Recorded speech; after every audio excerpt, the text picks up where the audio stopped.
ساتھیاؤ، میں اور آپ آج کی اس بزم میں یہ پختہ عزم کر کے اٹھیں کہ آج ہم خود بھی اور اپنی اولاد کو بھی، اپنے دوستوں کو بھی، میرے والد گرامی فرمایا کرتے تھے جس سے دوستی ہو نا اس کی انگلی پکڑ کے دین کی راہ پہ لے آؤ، یہ دوستی کا حق ہے۔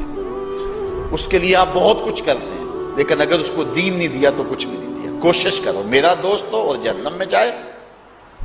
والدین بچے کے مستقبل کے لیے کتنی کوشش کرتے ہیں، لاکھوں روپیہ لگاتے ہیں مستقبل ٹھیک ہو جائے، کرتے ہیں کہ نہیں کرتے؟ یونیورسٹیوں کے اندر، کالجوں کے اندر کتنی بھاری فیسیں بھرتے ہیں، کیوں اتنا کچھ کیوں کر رہے ہو؟ میں نے دیکھا بوڑھا باپ اپنی کمر پہ بوریاں لاد کے مزدوری کرتا ہے، مائیں اپنا زیور بیچ رہی ہیں کہ اولاد پڑ جائے۔ میاں اتنا کچھ کیوں کر رہے ہو؟ جی مستقبل ٹھیک ہو جائے۔ یہ مستقبل کتنا ہے؟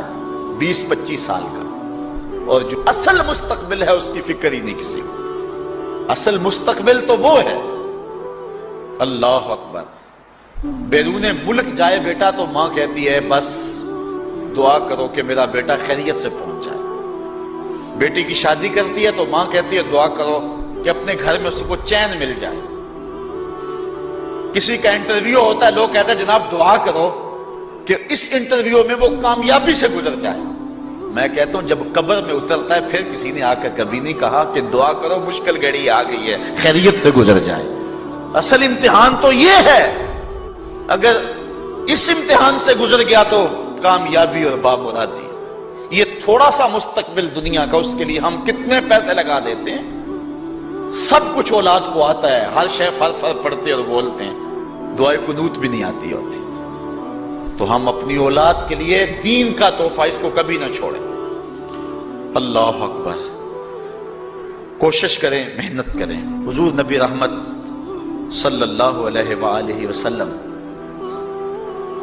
نے ان بد عمل واعظین کی بات بھی کی ہے کہ جو لوگوں کو نیکی کا حکم دیتے ہیں اور خود اس پہ عمل نہیں کرتے۔ آج ہمارے کچھ واعظین لوگوں کو تو واعظ و تلقین اور نصیحت کرتے ہیں اور خود نماز میں سخت سستی کا ارتکاب کرتے ہیں، اور جس سے قوم کے اندر نماز میں سستی عملاً پیدا ہو جاتی ہے۔ کوئی عرس کی تقریب ہو، کوئی محفل نعت ہو، کوئی جلسہ ہو، کوئی شادی کی تقریب ہو، نماز کے وقت کا پورا خیال رکھا کریں اور اس بات کا لحاظ رکھا کریں۔ بلکہ ہمارے ہاں ایک عجیب سا فیشن ہے اور عجیب سی بات ہے، میں بڑا حیران ہوا کرتا ہوں کہ عشاء کے بعد جب جلسے ہوتے ہیں نا ہمارے مساجد کے اندر، تو مغرب سے اعلان شروع ہو جاتا ہے آج رات فلاں صاحب خطاب فرمائیں گے، اور پھر جب نماز عشاء ہوتی ہے تو ہمارا نقیب محفل کھولتا ہے لاؤڈ سپیکر اور وہ اعلان کرتا ہے حضرات جماعت ہو چکی ہے، اب مسجد میں آ جائیں۔ یعنی یہ نماز کو ہلکا کرنے والی بات ہے۔ ان کو کہا جا رہا ہے کہ بلکہ بعض تو کہہ دیتے ہیں جس کا تمہیں ڈر تھا وہ گزر گئی ہے، اب آ جاؤ، کیا لینا ہے جلسے میں آ کر اگر نماز ہی نہیں پڑھنی ہے تو۔ ممبر و محراب کے جو ذمہ دار ہیں ان سے جو ہے وہ عجیب و غریب قسم کی جو ہے وہ حرکات سکنات سرزد ہو رہی ہیں۔ یہ جو جہل نقیبوں کا ایک غول آ گیا نا، یہ بھی ایک بہت بڑی مصیبت ہے۔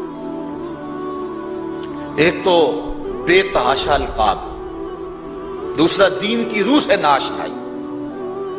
وہ کسی نے کہا تھا نا کہ پہلے حضرت غوث پاک ولی بناتے تھے، چور سے کتب بناتے تھے، آج کل ہم بناتے ہیں۔ کہا تم کیسے؟ کہا ہمیں پتا ہوتا ہے یہ چور بیٹھا ہوا ہے، کہتے ہیں غوث زمان اور کتب دوران۔ بے تحاشا اور بے تکا انداز، اور پھر دین کی روح سے یہ ناشنائی کہ باقاعدہ اعلان ہوتا ہے جناب جماعت ہو چکی اب تو آ جاؤ۔ تو کیا کرنا ہے؟ ساری رات جاگ کے اگر عشاء کی نماز ہی نہیں پڑھی تو نماز کو ہلکا کیا گیا ہے۔ اسی طرح جلسہ لمبا ہو رہا ہے اور نماز کا وقت سکڑ رہا ہے۔ ان چیزوں کا التزام کرنا ہے، ہم نے کوشش کرنی ہے۔ اور یہ بھی ایک مصیبت ہے کہ دربار بڑا اونچا ہے اور مسجد کے اندر جانوروں کی بینٹیں پڑی ہوئی ہیں۔ حیثیت تو مسجد کی ہے، دربار کی تو ثانوی حیثیت ہے۔ دربار پہ 3 کروڑ روپیہ لگا ہوا ہے اور مسجد میں چٹائیاں بھی موجود نہیں۔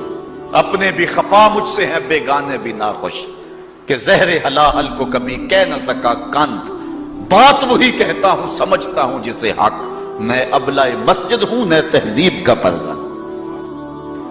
بے تحاشا اور بے تکا انداز اور پھر دین کی روح سے یہ ناشنائی کہ باقاعدہ اعلان ہوتا جناب جماعت ہو چکی اب تو آ جاؤ. تو کیا کرنا ہے ساری رات جاگ کے اگر عشاء کی نماز ہی نہیں پڑھی تو نماز کو ہلکا کیا گیا ہے.